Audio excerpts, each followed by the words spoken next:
Voilà, Studio 210 continue avec Maître Waka. Vous savez, le Nzobi, depuis un moment, on en parle assez dans Studio 210, avec beaucoup d'interprétations, certainement aussi des amalgames, mais au fond, Maître Waka, président de l'École africaine des initiations spirituelles, va nous expliquer le Nzobi selon lui, d'après ses expériences. Et donc le thème, c'est le Nzobi selon Waka. Bonjour, Maître Waka. Bonjour, monsieur le journaliste. D'accord. Et bonjour à tous ceux qui nous suivent partout au monde. Qu'est-ce qu'on peut retenir du Nzobi aujourd'hui, pour vous qui avez une certaine littérature autour de cette tradition africaine? Eh bien, merci beaucoup. Je suis très content, très heureux qu'aujourd'hui, on parle du Nzobi à la télé, parce qu'il y a eu quelqu'un qui a ouvert le chemin. Et aujourd'hui, je leur apprends que le Nzobi est étudié à l'université. À partir de nos livres, étudiés dans quel sens? Il y a des étudiants en master ou en doctorat qui font des recherches sur les religions de l'Antiquité ou sur les pouvoirs et puissances des Bantous.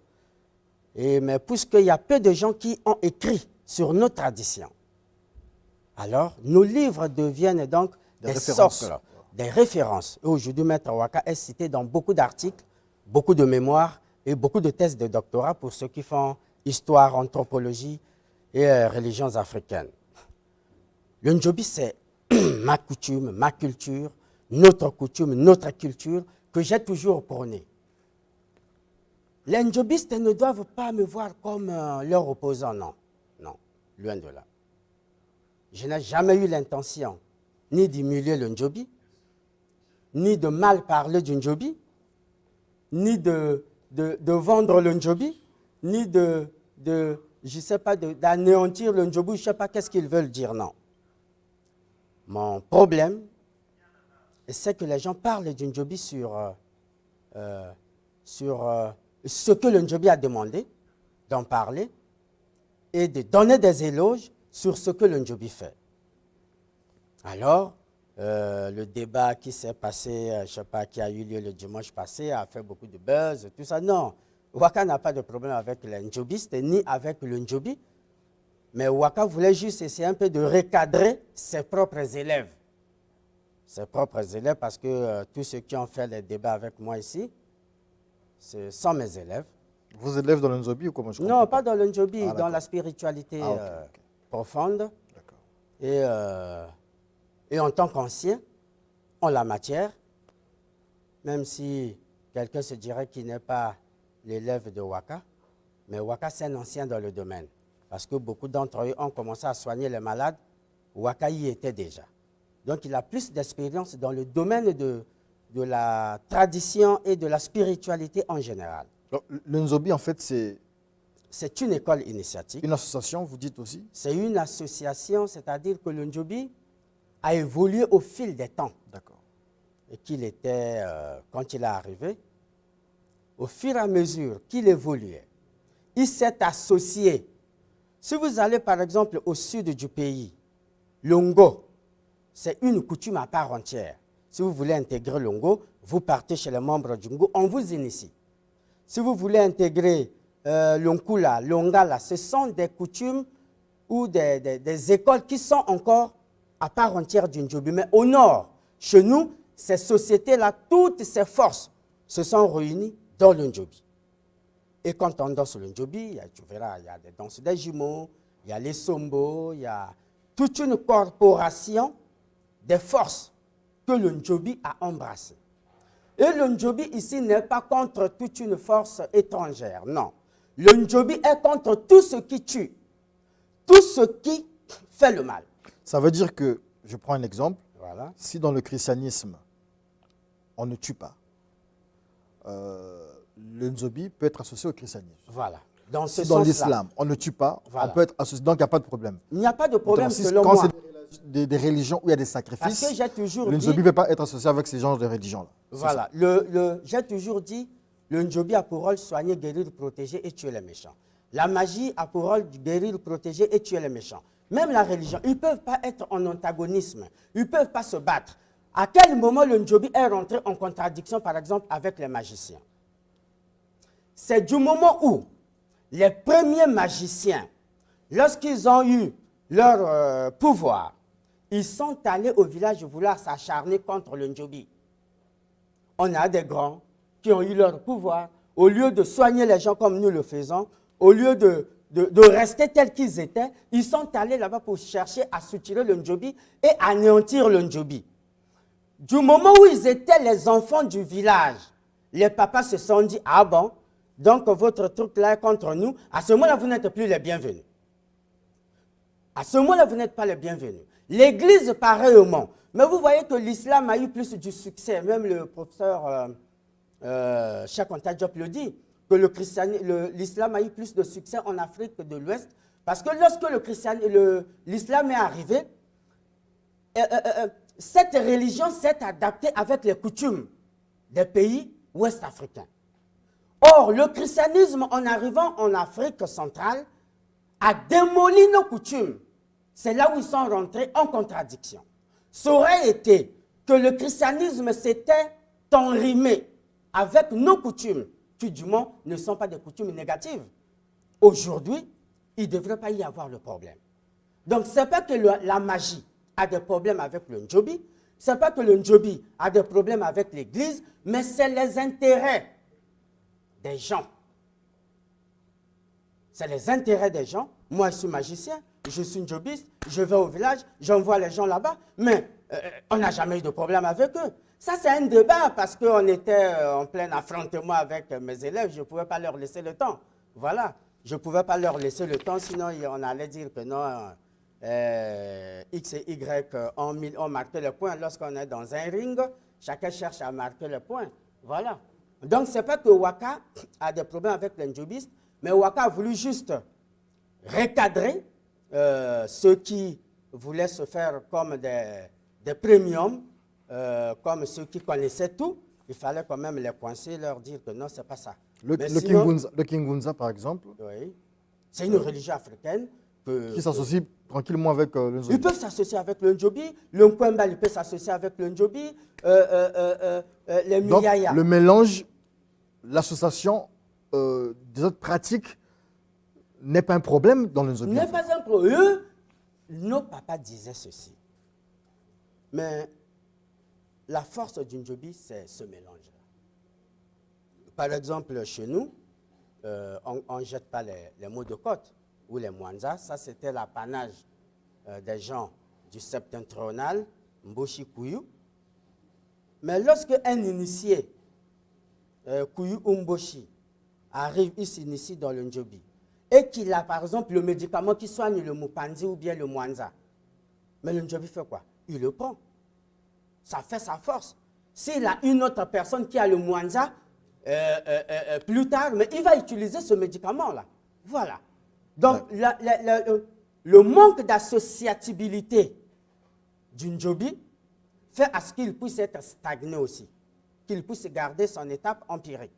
Mais le Njobi, selon Maître Waka, ce serait le Njobi qui va avoir le vaudou à l'intérieur, qui peut avoir, puisqu'il y a des Béninois que nous envoyons là-bas, il y a des Chinois, mais si quelqu'un vous apporte un médicament, imaginez-vous un Chinois ou un Béninois qui a un médicament du sida, par exemple, ou du cancer, par exemple, qui intègre le Njobi et qui lègue ce médicament-là au Njobiste, ils vont le refuser. Ils ne vont pas le refuser.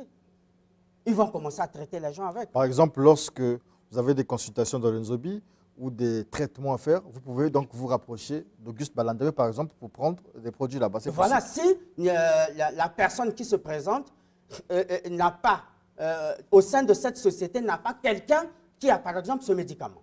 Voilà. À ce moment-là, vous pouvez faire recours à quelqu'un qui a ce médicament. Donc, le Njobi n'a jamais demandé qu'il ne soit pas associé, sauf pour ceux qui font du mal. Sauf pour ceux qui tuent les gens. Sauf pour les Andjimba, par exemple. Vous ne pouvez pas associer le Njobi avec les Andjimba. On peut aussi associer le Njobi avec ceux qui ont des tapis volants. Non, non, non, non, non, non, non, non, non, non. C'est faux. On peut associer le Njobi avec ceux qui ont les tapis volants. Comment ça? Tapis volant ne veut pas dire tuer les gens. Non. vous faites des rêves, non? Mais vous sortez. Tout le monde sort. Tapis volant, c'est un instrument comme le véhicule.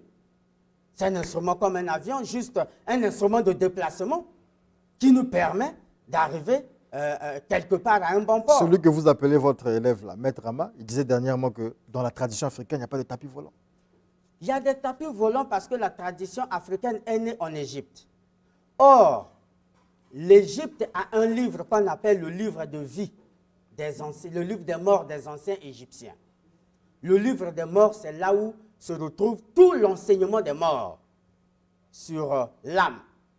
Donc, ceux qui se disent des Kamites, ils n'ont qu'à posséder ce livre-là. Les Noirs ont une Bible. J'allais l'amener ici, bon, je ne l'ai pas emmené. Mais même s'ils rentrent sur Internet, ils mettent seulement le livre des morts des anciens Égyptiens.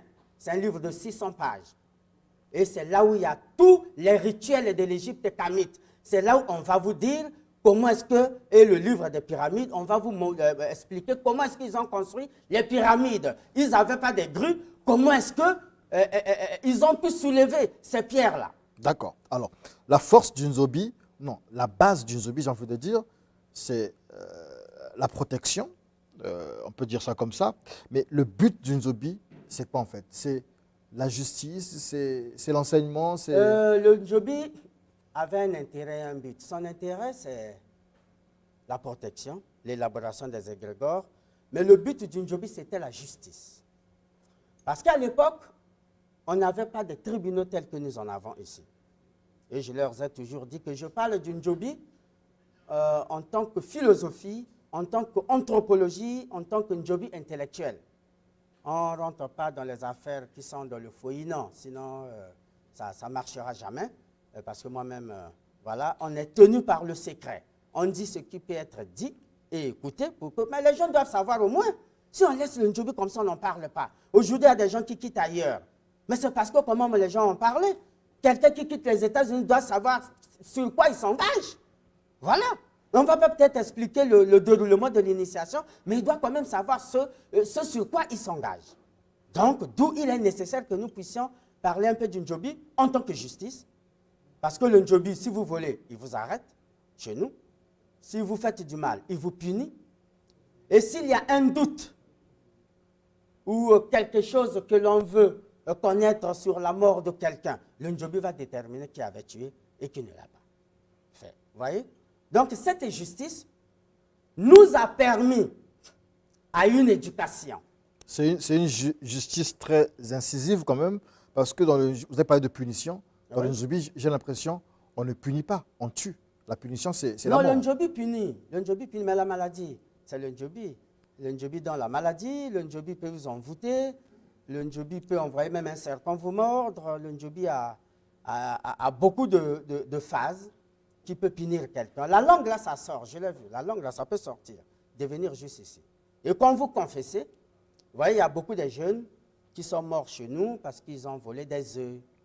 Ils ont eu à voler des poulets. Et ils n'ont pas avoué. Et ils n'ont pas avoué. Quand vous avouez dans le Nzobi, à ce moment-là, les gardes du Nzobi vous font une confession et dès cet instant, vous donnez le médicament, vous soufflez. D'accord. Alors, le Nzobi, ce sont aussi des interdits. Oui, le Nzobi a beaucoup d'interdits. Beaucoup même. Les interdits phares, en fait. Non, il n'y a pas de... On ne va pas peut-être citer les interdits phares, mais je vais juste faire un cours sur les interdits. Parce qu'on parle que du Nzobi, on parle du Nzobi que son avantage. Donc, vous pensez qu'un grand fétiche comme ça n'a pas d'inconvénient. Mais le Nzobi, c'est déjà un inconvénient. C'est déjà des inconvénients même. Vous voyez? Le Nzobi a des interdictions. D'abord, ne tuez pas, ne faites pas ceci, ne tuez pas tel insecte, ne mangez pas ceci. Je reçois des gens, des enfants par exemple, qui souffrent de l'épilepsie, qui viennent chez moi. Et le Nzobi, selon Waka, c'est réduire ces interdictions-là, qui parfois n'ont plus de valeur absolue, parce que ça rétrécit la marge de manœuvre de quelqu'un. Voilà. J'ai reçu quelqu'un où je reçois des gens, un enfant, qui a 16 interdits parce que il souffre de l'épilepsie, il ne mange pas la brède, il ne mange pas le feuille de manioc, il ne mange pas ceci. Mais finalement, tu te rétrécis et la marge de manœuvre devient difficile. Dans le Nzobi, ce n'est pas. Le Nzobi avait 42 commandements, 42 interdits. Et du moment de nos pères, ils ont su diviser en deux. Et au fur et à mesure que le Ndjobi évolue, alors ces interdictions-là. Mais le Ndjobi n'a pas moins de 10 interdits. Tu ne te fâches pas contre ta femme, sinon tu ne vas plus manger sa nourriture. Bon, si tu manges, le Ndjobi t'arrête, il te tue. Bon, imaginez que vous êtes ailleurs. Il n'y a pas les amis du Ndjobi là. Bon, tu reviens du boulot, tu arrives là, madame a mis la nourriture, bon, il n'y a pas l'eau. Avec la pression du boulot, tu dis, bon, je ne mange plus ta nourriture. Le Ndjobi, c'est une prison finalement. Je ne mange pas ta nourriture. Tu vas prendre ta bière vers 15 h, tu as faim. Mais tu ne peux plus manger cette nourriture. Si tu le manges, le Ndjobi te tue. Vous voyez? Donc, il y a des interdictions. Le Ndjobi, c'est dangereux. Comme, à vous entendre parler, on a l'impression que dangereux, c'est peut-être trop dit, mais le Ndjobi, ce sont ses principes. Or, le Ndjobi, selon Maître Waka, c'est enlever un peu tout ça. Hein? C'est enlever un peu toutes ces interdictions. C'est là où se pose peut-être le problème. Lorsque vous dites le Ndjobi selon Waka, c'est enlever ces interdictions-là. Qui est Waka pour enlever ces interdictions? Et ça m'amène à poser la question. Ça m'amène à poser la question. Qui en réalité contrôle le Ndjobi? C'est-à-dire que le Ndjobi, lui, on en parle. Le Ndjobi n'a pas un chef suprême. Oui. Mais quand vous aviez, si votre père avait un foyer, et s'il meurt, il laisse quelqu'un. Moi, aujourd'hui, c'est parce que nous sommes en ville. Si j'étais au village aussi, j'allais continuer avec le foyer. Vous qui pensez peut-être apporter des réformes, améliorer le Ndjobi, vous le faites comment? Avec la permission de qui? Ça commence toujours un peu par ces petits débats. Vous lancez le débat pour ramener... Voilà, pour que nous puissions... lancer une réflexion. Quand je suis allé dernièrement au village, j'étais avec les vieux parents, je leur ai expliqué ma vision. Mais le Ndjobi a commencé par les femmes. Aujourd'hui, les femmes ne rentrent plus dans le foyer. Qui a amené le Ndjobi? C'est les femmes. Mais pourquoi on les a chassés du foyer? Vous voyez? Mais une femme qui a ses propres problèmes, il n'a pas un neveu ou un enfant garçon pour aller intégrer le Ndjobi. Oui, on peut lui faire le Ndjobi dehors, ça se fait. Hein, dans Longar, les femmes intègrent le Ndjobi à Longar. Mais le monde évoluant, on veut à ce que nous puissions aussi faire évoluer le Ndjobi dans un sens positif, afin qu'on puisse s'asseoir. Mais par exemple, comment on peut aller mettre le foyer ici, si on n'a pas de forêt? Est-ce qu'on ne peut pas construire une maison, mettre le foyer comme un temple? Est-ce que le Ndjobi, obligatoirement, pour que quelqu'un adhère au Ndjobi, il faut seulement la forêt? Mais c'est des questions que nous devrions s'asseoir, voir comment est-ce qu'on peut gérer des questions de telle ampleur. Alors, nous sommes à la fin de cet entretien. La question que je poserai, c'est est-ce que dans votre démarche, que ce soit à Kélé, que ce soit à Zanaga, que ce soit en fait au Gabon, est-ce qu'il y a des gens qui épousent votre vision? Beaucoup même. C'est parce que le débat a eu lieu suite à quelques incidents. Enfin, je ne parle pas d'incidents, parce que c'est le face-à-face ici, c'est tous les jours. Voilà. Le Ndjobi a beaucoup de thèmes qu'on peut développer sans pourtant toucher au sacré. Il faut que les gens le sachent. J'ai parlé du Ndjobi aujourd'hui plus de 10 ans. Depuis la radio jusqu'ici, l'émission Studio 210 est née en 2015 et jusqu'à aujourd'hui. Quand Maître Rama arrive, je lui dis, bon, je te laisse le temps de parler du Ndjobi, moi je vais m'occuper de ma magie et d'autres choses. Et c'est comme ça qu'il n'y a jamais eu de problème. Si jamais ils avaient pas mal parlé de moi, s'ils ne m'avaient pas contredit sur ce qu'eux-mêmes ils n'ont pas pu démontrer, on n'allait jamais faire un débat. Vous avez déjà vu un face-à-face sur le Ndjobi ici? Non. Mais c'est parce que il m'avait provoqué un peu. On se souvient aussi que en fait, c'est assez compliqué ces histoires de Ndjobi parce que à l'époque, Maître Rama et David Tolo et Refocus étaient en opposition. Vous étiez avec les David. Aujourd'hui, les David ne sont plus avec vous. En fait, c'est un labyrinthe. Cette désorganisation-là, hein, ce désarroi, cet amalgame. Le problème, c'est quoi? Le problème est né entre eux. Je ne suis pas avec eux là-bas. Je ne suis pas dans leur association. Ils ont des associations, Association des Ndjobi du Congo. L'autre aussi, Association des Ndjobi, l'autre a créé aussi son association. Moi, je suis neutre. D'accord. Je suis neutre, moi, c'est Maître Waka. Moi, au contraire, je suis leur arbitre. Quand ils ont des problèmes là-bas, ils viennent chez moi à la maison. C'est moi qui règle leurs problèmes. Je suis leur patriarche ici. Quand Maître Rama, que j'aime beaucoup, mon très cher frère, et qui ont eu des problèmes, c'est chez moi qu'ils ont réglé. Les David, les étoiles, c'est chez moi qu'ils ont réglé leurs problèmes. Ils viennent régler leurs problèmes. Mais juste parce qu'il y a eu un petit couac, bon, ça c'est fini. Ça c'est fini. On cherche à ce que, comment faire pour améliorer le Ndjobi. D'accord. Hein? Comment faire pour améliorer le Ndjobi, pour lui rendre beaucoup plus accessible aux gens. Et plus utile. Et c'est utile. Moi, aujourd'hui, j'ai créé des savons du Ndjobi. Je les ai exposés ici. Mais tous ceux qui font du bruit sur le Ndjobi, là, Ils s'en servent. Celui qui a Madingun Kai, il va bénéficier de quoi de Njobi. Mais au moins, les gens ont peur d'intégrer le Njobi, parce que le Njobi a beaucoup d'interdits. Beaucoup de principes et de tout ça. principes et autres, voilà. Mais au moins, quelqu'un qui aime le Njobi peut se dire, ah, j'achète le savon du Njobi là. Mais c'est un savon que j'ai pris les arbres de la forêt que le Njobi utilise, je les ai écrasés, j'ai mélangé avec la pâte. Moi, en tant que tardi praticien, j'ai fait des huiles, j'ai fait des savons, des désenvoûtements du Njobi. Mais ça va contribuer, c'est ma contribution aux Congolais dans le cadre du Njobi. Mais lorsqu'on passe au mot du Njobi et qu'on ne fait pas bénéficier aux Congolais ce dont ils ont besoin, à ce moment-là, votre parole est vaine et de nul avis. Pas seulement aux Congolais, aux Gabonais aussi, aux Gabonais, et à l'humanité. C'est partout. Merci beaucoup, Maître Waka. Nous avons parlé donc du Njobi selon Maître Waka. Et donc, il est dans une posture d'évolution, de faire évoluer le Njobi. Lui-même parlait d'amélioration du Njobi. Et donc, il propose certaines réformes pour revigorer le Njobi. On se retrouve à une prochaine occasion, le temps que Maître Waka nous rappelle son numéro de téléphone. Merci beaucoup. Je réponds au 04, au 06, 874 73 33, 06, 874 73 33. Et je crois qu'en juillet, on sera au village. J'ai beaucoup d'enfants que je vais aller faire initier là-bas. Et je crois que ce serait l'occasion aussi pour faire avancer le débat. Mais déjà, depuis Brazzaville, on peut déjà commencer sans toucher au sacré. C'est interdit. On amènera nos caméras là-bas.